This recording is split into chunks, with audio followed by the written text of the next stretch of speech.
بسم الله الرحمن الرحیم. نن زمونږ دویم درس دی د علم النحو. پرون مونږه لفظ ویلی او د هغه اقسام مونږه ذکر کړي و چې موضوع محمل دی. بیا موضوع یې تقسیم کړی و مونږ ته. لفظ موضوع په دو قسمه دی، مفرد و مرکب. او بیا مفرد ته کلمه هم وی. کلمه په درې قسمه ده: اسم، فعل، حرف. د تعریفات او د مثالونه. او د اسم څو قسمه دي: جامد، مصدر، مشتق. او د فعل ماضی، مضارع، امر، نهی. د حرف مثال او د هغې دو قسمونه عامل او غیر عامل. نو نن به مونږ ته مصنف مرکب نه ذکر کوي چې مرکب وہ لفظ ہے جو دو یا زیادہ کلمه کو جوڑ کر بنایا جائے. وی مرکب هغه لفظ ته وی چې دو یا زیات د دو کلمو نه جوړ وي.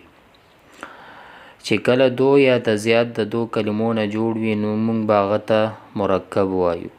لکه مثال زید قائم. نو دا چې دی دا مرکب دی، ځکه دو کلمې دي یا دو کلمو نه زیات هم راتلی شي او هغه دپاره صحت نشته. او بیا دا په دو قسمه دی دا مرکب. اول نمبر چې دی مفید دی او دویم نمبر غیر مفید. نو مرکب مفید څه ته وی؟ وہ ہے کہ جب کہنے والا بات کہے کہہ چکے تو سننے والے کو گزشتہ واقعے کی خبر یا کسی بات کی طلب معلوم ہو سکے. وی مرکب مفید هغه ته وی چې ویونکي چوپ شي، اوریدونکي د خبر یا طلب حاصل شي. لکه ذهب زیدون، زید لاړو. ذهب زیدون. نو دلته وی چې ویونکي چوپ شي، اوریدونکي د خبر یا طلب حاصل شي. نو دلته خبر څه شي حاصل شو چې زید لاړو، زید گیا. او یا طلب حاصل شي ایتی بالماء، پانی لا، اوبه روړه. نو دا وګورئ، ویونکي چوپ شو، اوریدونکي د خبرم معلوم شو چې زید لاړو، او طلبم معلوم شو چې ایتی بالماء، اوبه روړه. نو پہلے بات سے سننے والے کو زید کے جاننے کی خبر معلوم ہوئی. وی دا پہلا خبر چې ذهب زیدون، نو دلته دې ته خبر ملاو شو. دوسری بات سے یہ معلوم ہوا کہ کہنے والا پانی طلب کر رہا ہے. وی دویم خبرې نه ایتی بالماء نه دا معلوم شو چې ویونکي چې دی هغه چوپ شوی دی او اوریدونکي طلب حاصل شو څه شی چې اوبه روړه، پانی طلب کر رہا ہے، د اوبه راوړلو. بیا وہ فرمائی چې مرکب مفید کو جملہ اور کلام بھی کہتے ہیں. مرکب مفید ته جمله او کلام هم وي. نو د مرکب مفید تاسو تعریف یاد کو چې مرکب مفید هغه ته وي چې ویونکي چوپ شي، اوریدونکي ته خبر یا طلب حاصل شي. نو دې ته مرکب مفید وي. او بیا دې مرکب مفید ته جمله او کلام هم وي. بیا فرمائی چې جمله دو قسم کا ہوتا ہے، یعنی دا مرکب مفید دا په دو قسمه دی: جمله خبریه، جمله انشائیه. اول نمبر جمله خبریه ده، دویم نمبر جمله انشائیه. اس مونږ ته جمله خبریه خی. جمله خبریه اس جملے کو کہتے ہیں جس کے کہنے والے سچا یا جھوٹا کہہ سکے. وی جمله خبریه هغه جملې ته وی چې ویونکي ته رښتینی او دروغجن وویلی شي. اوس مثلا زیدون قائمون، زید ولاړ دی، دا جمله خبریه ده. نو اوس په دې کې دام شته دی چې کم کس تا ته دا خبره کوي، کیدای شي دروغجن وي، کیدای شي هغه رښتینی وي. نو چې جمله خبریه هغه جملې ته وایي چې ویونکي ته رښتینی او دروغجن وویلی شي. نو څه پته لګي چې دا مونږ ته دروغ وي او که رښتیا وي. نو جمله خبریه دې ته وایي چې ویونکي ته مونږه دروغجن او رښتینی ویلی شو. اور اس کے دو قسمیں ہے. بیا د جمله خبریه دو قسمونه دي. اول نمبر قسم جمله اسمیه، دویم نمبر جمله فعلیه. اس مونږ ته جمله اسمیه خی. جمله اسمیه اس جملوں کو کہتے ہیں جس کا پہلا حصہ اسم ہو. وی جمله اسمیه مونږ هغه ته وی چې هغه اول جز اسم وي او دوسرا حصہ خو اسم هو یا فعل هو. نو اول جز سره کار دی. اوس د جملې دو جز وي، نو اول جز به اسم وي، نو هغه به مونږ ته جمله اسمیه وایو هغه ته. که دویم جز فعل نو بس بیا خیر دی هغه بیا جمله اسمیه ده. اوس مثال زیدون دا مسم دی، عالمون دا مسم دی. نو دا به چې کله مونږ ترکیب کوو نو مونږ به وایو جمله اسمیه خبریه. همدا کرنګې دا زید وګورئ دا اسم دی، عالمه فعل دی، نو دا هم جمله اسمیه خبریه شوه. نو ځکه چې مونږ ته ویل چې جمله اسمیه هغه ته وایي چې پیله حصه اسم وي، که دویم حصه اسم وي یا فعل وي نو څه خبره نه ده. نو اول جز به اسم وي نو مونږ به هغه ته جمله اسمیه وایو. ان میں سے ہر ایک جملہ اسمیہ خبریہ ہے، ان کا پہلا حصہ مسند الیہ ہے. وی پہلا حصہ مسند الیہ دا. وی جمله اسمیه خبریه دی کې پہلا حصہ چې دا مسند الیہ دا. دا زیدون دا مسند الیہ دی. جس کو مبتدا کہتے ہیں وہی مسند الیہ تا مبتدا ویل کیږي. اور دوسرا حصہ مسند ہے جس کو خبر ہے کہتے ہیں. وہی دویم حصہ چې دا مسند دی چې دیتا خبر ویل کیږي. نو تاسو دا وپېژنئ چې مسند الیہ مبتدا څه ته وایي، مسند الیہ تا، مسند تا خبر ویل کیږي جس کو خبر کہتے ہیں. بیا فرمائی جملہ اسمیہ خبریہ کے معنوں میں ہی ہو آتا ہے. وہی جملہ اسمیہ خبریه په معنا کې یعنی دی وو هغه دی داسې معناګانې به راځي په پښتو کې، لکه زه عالم دی، زید پوهیږي، داسې معناګانې به راځي د جمله اسمیه. نو لنډه دا چې جمله اسمیه به مونږ څنګه پیژنو چې اول جزء اسم وي، نو اسم علامات به مخکې راشي، هلته به مونږ پیژنو چې دا اسم دی دا فعل دی. بہرحال بیا دویم قسم چې د جمله خبریه و هغه جمله فعلیه ده. وہ جملہ ہے کہ اس کا پہلا حصہ فعل ہو اور دوسرا حصہ فاعل ہو، جیسے علم زید. وہی جمله فعلیه هغه جملې ته وایي چې هغه پہلا حصہ فعل وي. جمله فعلیه هغه جملې ته وایي چې پہلا حصہ فعل او دویمه حصہ فاعل وي، لکه علم زیدون. علم چې دی دا فعل دی او زیدون فاعل دی. چې دا کله مونږ ترکیب کوو نو مونږ به وایو جمله فعلیه به وایو. دا فعلیه به ولې وایو؟ فعلیه به ځکه وایو چې دا علمه چې دی دا فعل دی. نو کله چې اول جز فعل راشي نو هغه ته مونږ جمله فعلیه وایو. اول جز اسم رالو نو مونږ به اسمیه وایو چې مخکې تیر شو. اوس سمع بکرون، سمع فعل دی او بکرون دا فاعل دی. نو دلته به مونږ جمله فعلیه بوایو ځکه چې اول جزء فعل دی. ان میں سے ہر ایک جملہ فعلیہ ہے، ان کا پہلا حصہ مسند ہے. په جمله فعلیه کې اول حصہ چې وي هغه مسند وي. اوس وګوره سمع علم دا مسند دی. اور جس کو فعل کہتے ہیں چې کم ته فعل وایو، سمع علم دا دوانه فعل دی نو دا به مسند. دوسرا حصہ مسند الیہ جس کو فاعل کہتے ہیں، او دویمه حصہ مسند الیہ دا چې هغه ته مونږ فاعل وایو، لکه اول کې زیدون دویم کې بکرون، دې ته مونږ مسند الیہ وایو. او فعل ته یعنی سمع چې دی ته مونږ مسند وایو. اوس مونږ ته مسند الیہ تیر شو. اوس د مونږ ته تعریف کوي چې مسند الیہ وہی ستا. مسند الیہ وہ ہے جس کی طرف کسی اسم یا فعل کی نسبت کی جائے. وہی مسند الیہ هغه دی چې هغې طرف ته د یو اسم یا فعل نسبت وشي اور اس کو مبتدا اس لیے کہتے ہیں. وی بیا هغه ته مبتدا دې دپاره وایي چې اس سے جملے کی ابتدا ہوتی ہے. هغه ته مبتدا ځکه وایي چې د هغې نه جملې ابتدا کیږي، د هغې جملې ابتدا کیږي، نو ځکه دته مبتدا ویل کیږي. چې مخکې مثال مونږ ته تیر شو چې لکه زیدون عالمون. دلته زیدون چې دی دا مسند الیہ دی.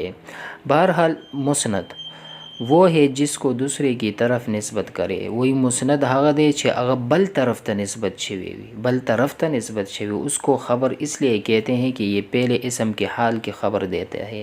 وی دې ته خبر ځکه وایي چې دا د پہلے اسم حال خبر ورکوي. لکه زیدون مخکې مونږ ته مثال تیر شو، لکه زیدون زید دا مسند الیہ دی، عالمون دا مسند دی. نو دا ځکه مسند دی چې د پیل اسم خبر څه ورکوي چې عالم دی، زیدون عالمون.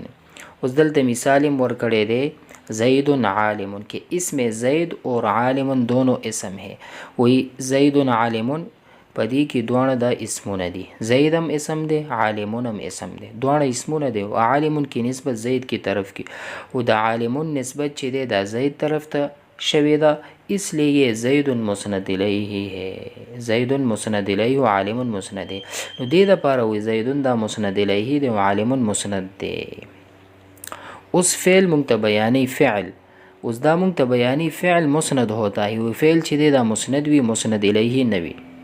فعل چې دی دا مسند وی او مسند الیه نه وی.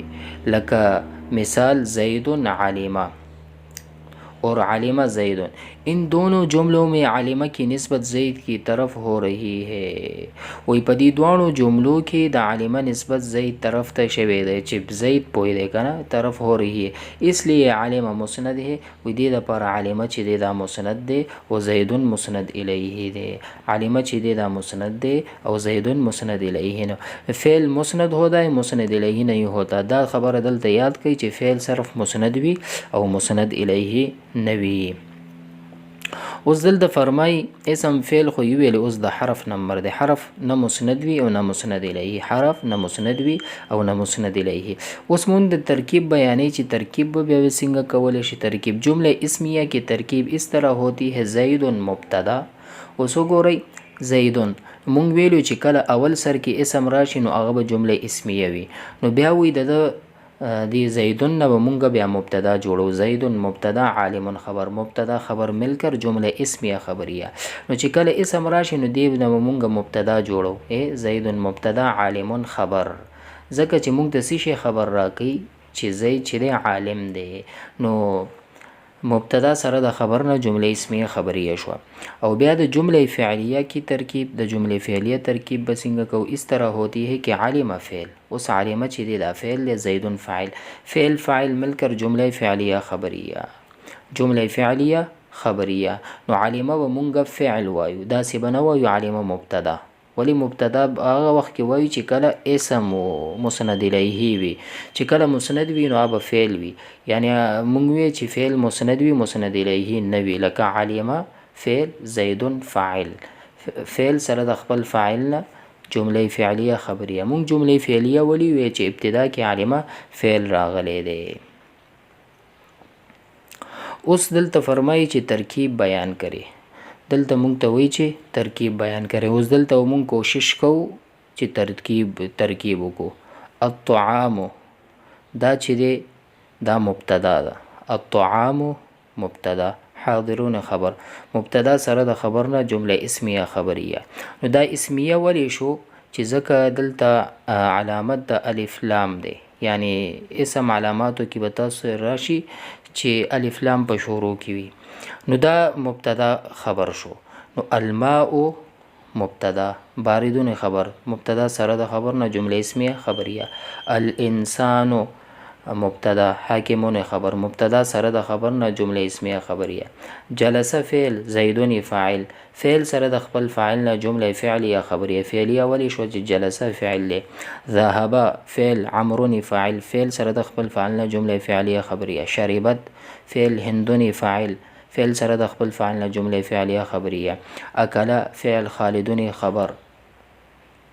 خالدون فاعل. فعل سره د خپل فاعل نه جمله فعلیه خبریه. نصر فعل، بکرونی فاعل. فعل سره د خپل فاعل نه جمله فعلیه خبریه.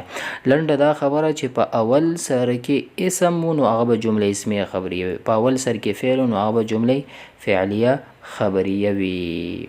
نو تاسو دام ذهن کې اوس یو ساتئ چې کله اول سر کې فعل راشي نو دویم به ورپسې فاعل وي. تاسو دا وګورئ د حاکمون نه زیدون، جلسه زیدون، جلسه یعنی زید ناست دی.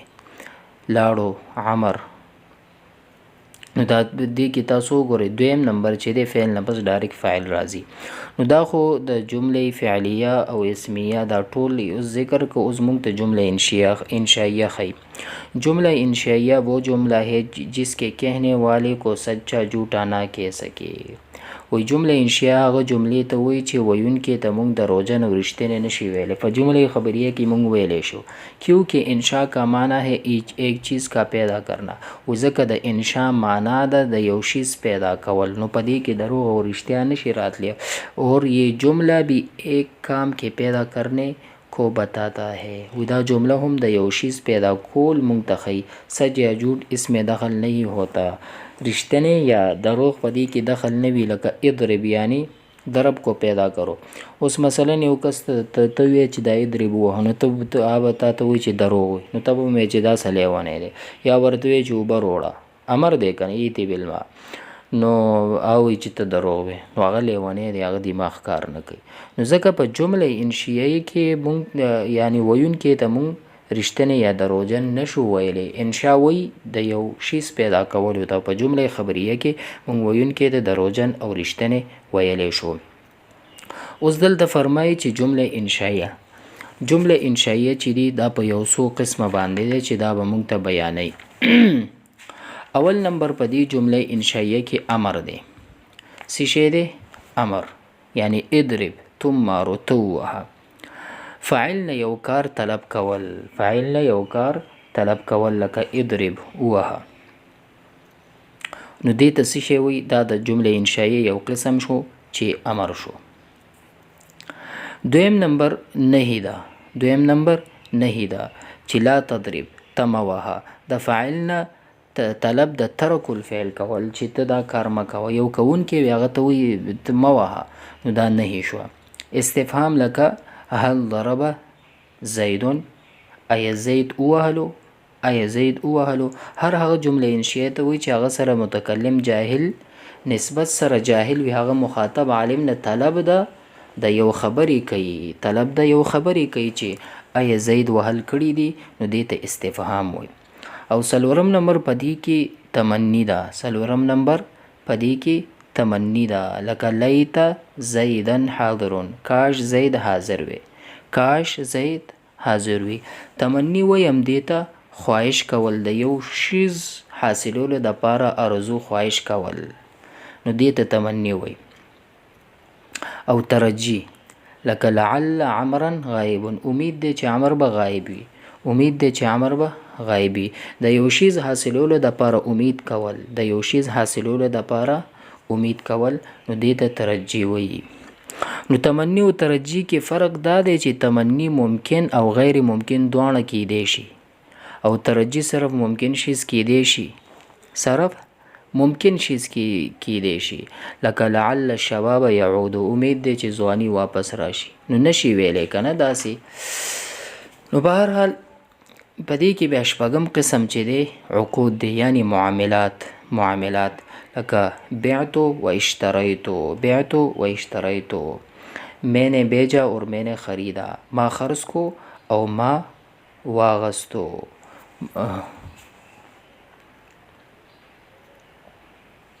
اوس دلته فرمائی واضح ہو کہ بیت و اشتریتو اصل میں جملے فعلیہ خبریہ لیکن جب خرید و فروخت کے وقت بائع مشتری بیت و اشتریتو کہے تو خبر نہ ہوگی کیونکہ اس میں سچ و جھوٹ کا احتمال نہیں. اس لیے اس وقت کو انشاء بصورت خبر کہیں گے. ہاں اگر کوئی خرید فروخت کے وقت علاوہ بیت و اشتریت الفرس اشتریت الکتاب تو اسو جمله خبریه. ها دلته دا خبره کیږي کنه اعتراض هم وارد دی شي چې تاسو دا ویلې چې یعنی عقود ما واغستو او خرڅ کو دا خو جمله خبریه شو. ځکه اوس یو کس راشي تا ته وایي چې ما دا واغستو موبایل مې واغستو دا مې خرڅ کو. په دې کې د دې احتمال شته چې دا دروغ وي رښتیا وي. دا خو احتمال شته وي. دا جمله انشائیه څنګه شو؟ په جمله انشائیه کې دروغ او رښتیا د احتمال خو نه خو خبره تاسو واورئ. اصل خبره دا به جمله انشائیه په هغه وخت کې جوړیږي چې کله دوه کسان لګیا وي په خپلو کې خرڅی علي په هغه وخت کې جمله انشائیه وي. نو چې کله تا ته حکایت کوي چې یو شی زی اغستې وي خرڅ کړی وي نو بیا هغه وخت کې جمله خبریه جوړیدای شي. یعنی په هغه وخت کې احتمال د دې خبرې شته چې دا دروغ وي او یا رښتیا وي. ندا لکه یا الله ای الله یا الله دې ته ندا وي.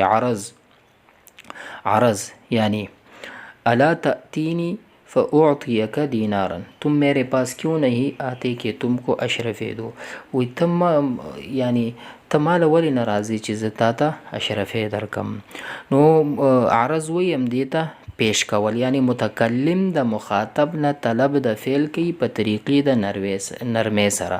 نرمۍ سره د یو شي چې تاسو مونږ ته راشئ داسې عرض کوي که نه چې یو کس ته عرض څنګه کوي تم میرے پاس کیوں نہیں آتے تاسو مونږ ته ولې نه راځئ تم کو مونږ تاسو له اشرفې درکو نو دې ته عرض وی پیشکش.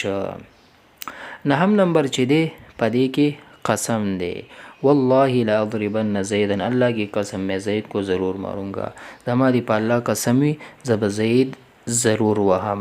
نو خبرې مضبوطولو د پاره سړی قسم خوري چې هغه به خامخا کوي.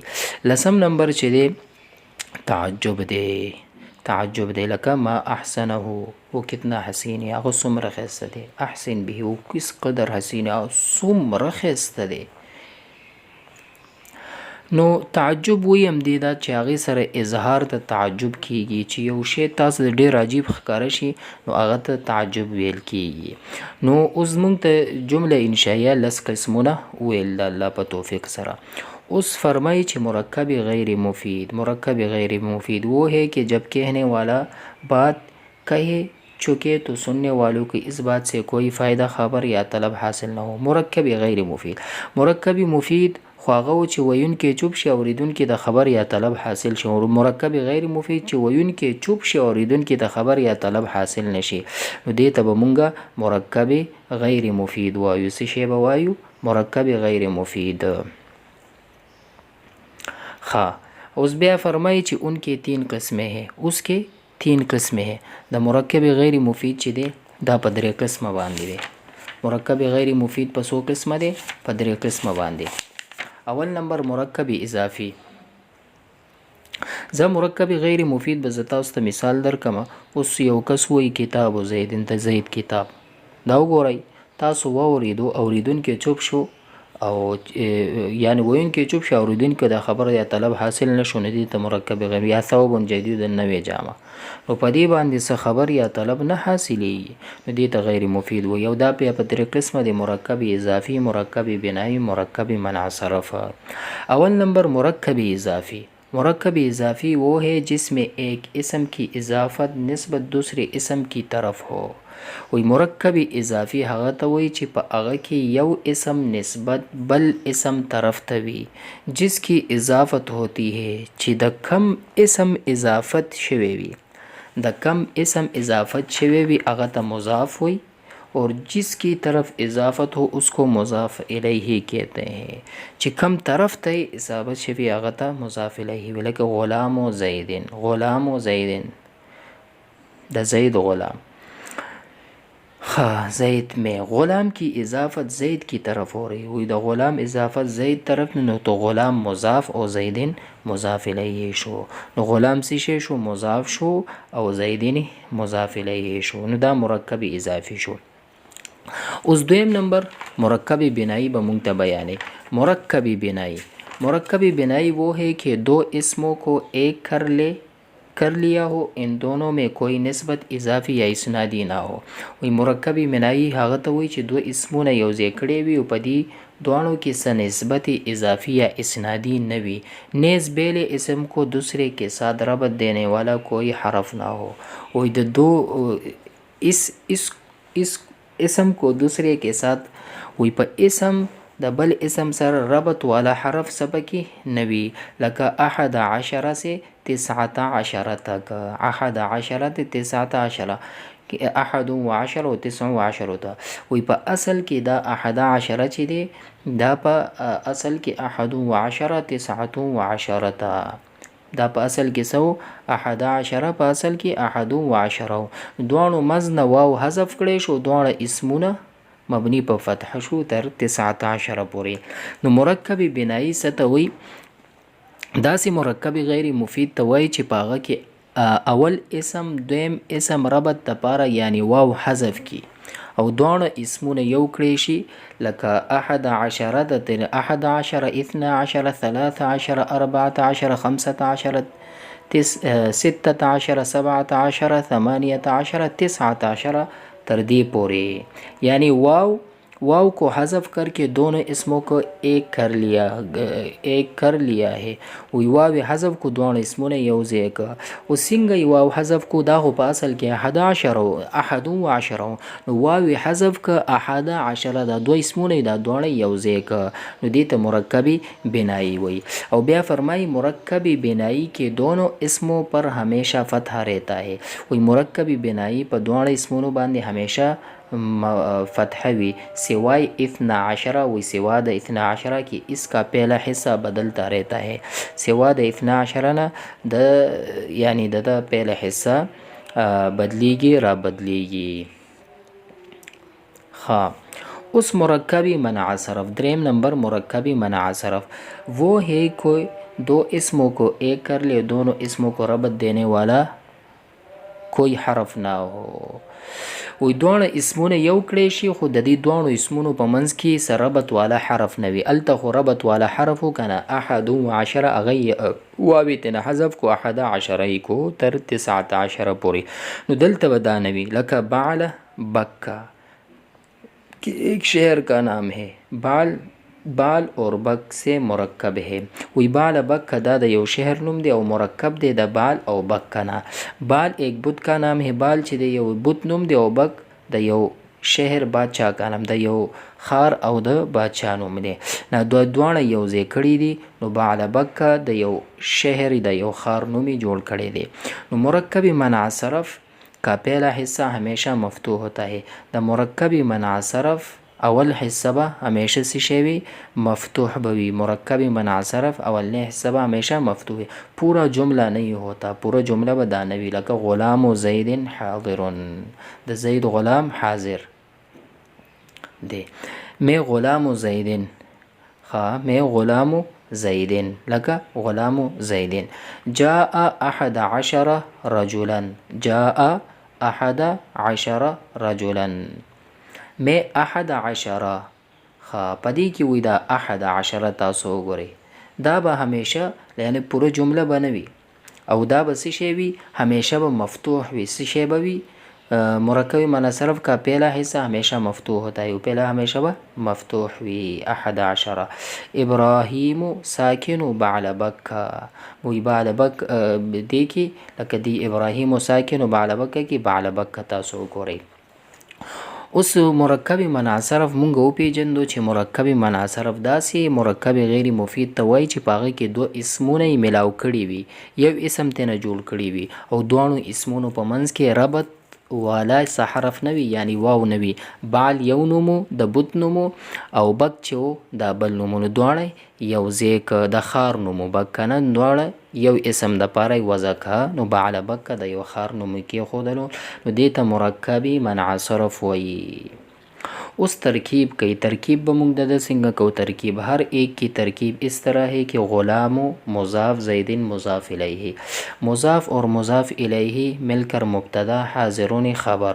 مبتدا خبر کر جمله اسمیه خبریه. نو ترکیب به څنګه کوي؟ لکه غلام مضاف زید مضاف الیہ. مضاف سره د مضاف الیہ نه دا مبتدا شو. مبتدا سره د خبر نه جمله اسمیه خبریه. اوس جاء فعل 11 ممیز رجلنی تمیز یعنی یولس سړي. ممیز تمیز مل کر فاعل ہوا. فعل فاعل مل کر جمله فعلیه خبریه. خا ابراهیم مبتدا. ابراهیم مبتدا ساکن مضاف بعل بکا مضاف الیه. مضاف مضاف الیه مل کر مبتدا مبتدا خبر مل کر جمله اسمیه خبریه. و ابراهیم مبتدا شو ساکن مضاف شو بعل بکا مضاف الیه. مضاف سره د مضاف الیه نه دا خبر شو د پاره د مبتدا. مبتدا سره د خبر نه جمله اسمیه خبریه شو. اوس دلته فرمایي چې ترکیب بیان کړي.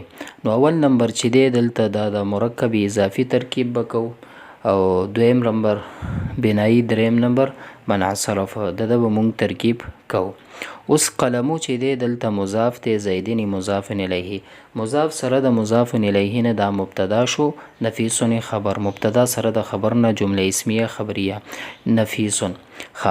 اوس دلته د مرکب بنایی به مونږ ترکیب کو لکه قام فعل 14 ممیز رجلین تمیز ممیز سره د تمیز نه دا فاعل شو د پاره د فعل چې قام د فعل سره د خپل فاعل نه جمله فعلیه خبریه. اوس خالدون مبتدا تاجر مضاف حضرموت مضاف الیه مضاف سره د مضاف الیه نه خبر شو د پاره د مبتدا چې خالدون دی مبتدا سره د خبر نه جمله اسمیه خبریه. نو محترمو داو نننې زمونږ فصل چې اختتام ته ورسېدو الٰه العالمین دیو کې چې تاسو په دې سبق باندې پوه شوي یئ په دعاګانو التماس دی الله مو خوشحاله که الله دې مونږ او تاسو ته علم نافع را نصیب کړي. والسلام علیکم ورحمة الله وبرکاته.